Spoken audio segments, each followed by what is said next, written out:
अस्सलाम वालेकुम जी, क्या हाल है? उम्मीद है सब खैरियत से होंगे। तो कल पीएसएल 10 पीएसएल एक्स का पहला क्वालीफायर हुआ जिसमें क्वेटा ग्लैडिएटर्स ने पहले फाइनलिस्ट होने में अपना नाम दर्ज किया और इस्लामाबाद यूनाइटेड के पास एक मौका है, लेकिन एक मैच वो हार चुके हैं। क्वेटा ग्लैडिएटर्स की तरफ उनके ऊपर प्रेशर होगा, लेकिन अभी भी एक मौका है। नसीम शाह ने इंतहाई बुरी बॉलिंग की, 50 रन्स खाए और एक उनके और बॉलर है जिसका नाम बोलना ही बड़ा मुश्किल है। अच्छा, तो हाँ, इस्लामाबाद यूनाइटेड की तरफ से ओवरऑल अच्छी परफॉर्मेंस नहीं रही, लेकिन जो कुछ ऐसे परफॉर्मेंसेस आए जिसकी वजह से तवक्को की जा सकती है कि अगले मैच में वो कुछ अच्छा कर सके। लेकिन जो क्वेटा ग्लैडिएटर्स है वो बिल्कुल फॉर्म में है। पहले मैचेस के बाद ऐसा लग रहा था कि ये अच्छी टीम नहीं है, बट अब जो उन्होंने परफॉर्मेंस दी है लाजवाब, बहुत ज़बरदस्त, बहुत अच्छी गेम खेली उन्होंने, उन सबके लिए थम्स अप। उनकी बॉलिंग बड़ी तगड़ी है, बड़ी मजबूत बॉलिंग है, उनके पास हर किस्म के बॉलर्स हैं। उनके पास आमिर की तरह फास्ट बॉलर है, स्पिनर वो तारिक ऐसे हाथ रोक के मारता है, पता ही नहीं लगता कि कब उसने बॉल करनी है कब नहीं करती। बड़े अच्छे अच्छे बैट्समैन उसके सामने रह जाते हैं।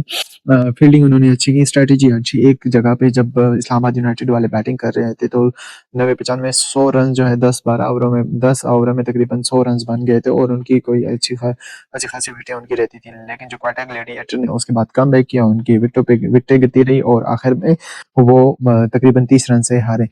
वन साइडेड कह सकते हैं। अगर अगर इस्लामाबाद यूनाइटेड के पहले 10 ओवर को छोड़ दें तो उसके अलावा हम बोलेंगे कि आखिरी 10 ओवर जो थे, जाहिर है आधे मैच से वो नहीं कर सकते, तो एक वन साइडेड सा मुकाबला रहा। क्वेटा ग्लैडिएटर के पहले साउथ शकील आउट होने के बाद रेल रूस और फैन एलन ने जारहाना बैटिंग की और पहले ही 6 ओवर में एक अच्छा टोटल वो किया बनाया। उसके बाद उनकी भी विकेटें गिरी, लेकिन फ़हीम अशरफ ने ऐसे ताबड़तोड़, और वो तो निखरते ही जा रहे हैं। पता नहीं ये पाकिस्तानी प्लेयर्स का क्या मसला है, जब जिस तरह वो उम्र उनकी बढ़ती है तो थोड़ा-थोड़ा उनको निकारने लगते हैं।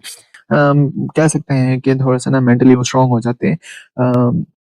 इनके टैलेंट पे कभी भी सवाल नहीं किया जा सकता, लेकिन थोड़ा-सा ना इनका साइकोलॉजिकल मसला होता है, तो वो वक़्त के साथ हल हो जाता है। अब अगला मैच है लाहौर और कराची का। कराची की टीम भी अच्छी है, लाहौर की टीम भी अच्छी है, लेकिन दिन किस हाथ सा होता है वो पता लगेगा थोड़ी देर बाद। और एक उम्मीद की जाती है कि एक अच्छा मैच होने लगे, जिस तरह इनका पहला मैच हुआ था और नियाज़ी ने पासा पलट दिया था और लाहौर को चारा खाने चित कर दिया था। तो इस तरह का कोई मैच देखने को मिल जाए तो अच्छा ही है। इस तरह वन साइडेड मैच बस रिज़ल्ट ही आ जाते, कुछ चौके-छक्के देखने को मिलते तो हैं, लेकिन वो रिज़ल्ट ऐसा लगता है कि पहले से पता होता है।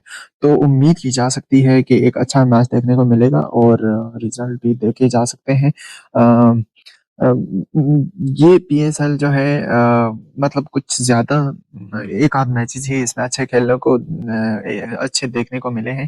कुछ ज़्यादा अच्छी परफ़ॉर्मेंसेज़ नहीं आई है इसमें। आपको पता होगा कि बांग्लादेश के खिलाफ पाकिस्तान की टी20 टीम की भी अनाउंसमेंट हुई है और पूरी टीम जो है ओपनर से भर दी गई है। उसमें मुझे लगता है कि एक और वीडियो बनानी पड़ेगी, लेकिन पता नहीं क्या सोच रहे हैं हमारे सिलेक्टर्स जो हैं, उन्होंने पूरी टीम ही ओपनर से भर दी और कोई तवाज़ुन नहीं है। मसला ये है कि जो परफ़ॉर्मेंस दे रहे हैं वो ओपनर दे रहे हैं। ज़ाहिर है 6 टीमें इधर खेल रही तो 6 टीमों के ओपनर अगर परफ़ॉर्मेंस दे रहे हैं, ये जो है ना गेम पावर प्ले का बन गया और पावर प्ले में जो खेल गया वो पावर प्ले में खेलने वाले ज़रूरी नहीं कि वो खिलाड़ी हो। ये एक अलग सा फिनोमेना है, पता नहीं क्या-क्या हो रहे हैं। सारे अपनी तरफ से अब्बू बने हुए हैं, जिसने जो कर लिया, जिसकी मर्ज़ी है, जिसकी लाठी है उसकी भैंस। पाकिस्तान में पीएसएल में हर जगह यही चलता आ रहा है। तो असल में एक प्रोसेस नहीं है यहाँ, एक मैकेनिज़्म नहीं है, उस चीज़ की कमी है। उम्मीद है कि चीज़ें ठीक हो जाएँ। लेकिन क्वेटा की टीम जो है वो बहुत सॉलिड लग रही है, बहुत ही सॉलिड लग रही है। अगर आप ओपनिंग पेयर को देख रहे हैं तो सऊद शकील भी थोड़ा-सा स्लो लगते हैं, बट स्ट्राइक रेट वो भी कोशिश करते हैं कि अच्छा रहे। अगर कोई स्लो पिच उनको मिल जाए तो उनके लिए तो समझो जन्नत में आ गए।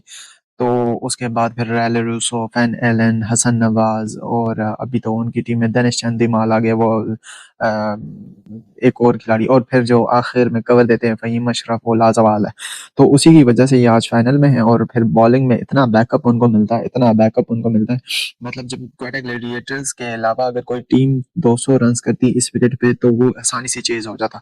लेकिन मैं समझता हूँ कि ये जो इनको कामयाबी मिली है ये सिर्फ़ और सिर्फ़ उनकी बॉलिंग की वजह से, क्योंकि अगर आप देखें तो 10 ओवर में वो 100 रन्स बना चुके थे, लेकिन वो बॉलिंग की ही वजह से उन्होंने कमबैक की और वो मैच भी जीत चुके हैं। और इस पीएसएल एक्स में एक जो चीज़ मिस की गई है, इंतहाई फारिग किस्म की फील्डिंग हुई है, ऐसे जैसे रेली पटे खेल रहे हों, कोई मुर्गियाँ पकड़ रहा होता है, कोई जो है ऐसे इजी-इजी हलवा कैचेज़ ये मिस कर रहे होते हैं। तो पता नहीं कब इन लोगों में ये चीज़ बेहतरी आएगी, कब ये लोग समझेंगे कि ये इस चीज़ पे काम करने वाला है। लेकिन देखते हैं आज का मैच होगा, फिर पता लगेगा कि क्या बन सकता है इन लोगों का। कौन जाता है जो क्वालिफाई जो प्लेऑफ होगा, क्योंकि आज जो इस्लामाबाद आज जो जीता वो इस्लामाबाद के साथ मैच खेलेगा और फिर इस्लामाबाद और लाहौर में जो जीता वो जाएगा क्वेटा के साथ मैच खेलने। मुझे लगता है कि कराची के पास थोड़ा सा एज होगा, लेकिन लाहौर की टीम में ऐसे खिलाड़ी हैं कि वो कभी भी पासा पे लड़ सकते हैं। फ़खर ज़मान हो, उनकी बॉलिंग भी अच्छी है, चूँकि वो काफ़ी दिनों से बड़ा अच्छा परफ़ॉर्मेंस नहीं दे रहे, लेकिन कभी वो पासा पे लड़ सकते हैं। इसके अलावा हम बात करें उसकी इस्लामाबाद यूनाइटेड की टीम की, तो जो इनमें से जीतेगा वो इस्लामाबाद यूनाइटेड से खेलेगा और वो बड़ा इंटरेस्टिंग मैच होने वाला है। तो उम्मीद की जाती है कि एक अच्छा मैच देखने को मिलेगा, जो भी अच्छा खेलेगा। इस पीएसएल में टीमें सबकी ही अच्छी थी। सबसे जो मुतवाज़िन टीम थी वो क्वेटा ग्लैडिएटर्स की थी, क्योंकि उनके हर साइड पे ना बराबरी थी। बॉलिंग भी उनकी अच्छी थी और बैटिंग भी उनकी अच्छी थी, मिडल ऑर्डर भी उनका अच्छा है और बैक एंड पे अच्छे ऑलराउंडर की तरफ से सपोर्ट भी मिल जाता है। लेकिन जिनका अच्छा दिन होता है, जिनके खिलाड़ी चल जाते हैं, वो जीत जाते हैं। जो पावर प्ले को अच्छा यूटिलाइज़ करते हैं, वो जीत जाते हैं। और जो सबसे बड़ी बात है वो ये कि जो अच्छी फील्डिंग करता है वही जीतता है, जो अच्छी फील्डिंग नहीं करता वो हार जाते हैं। जो मुर्गियाँ पकड़ने आते हैं और हलवे कैचेज़ छोड़ देते हैं तो बस वो हार जाते हैं। देखते हैं कौन जीतता है। अल्लाह हाफ़िज़।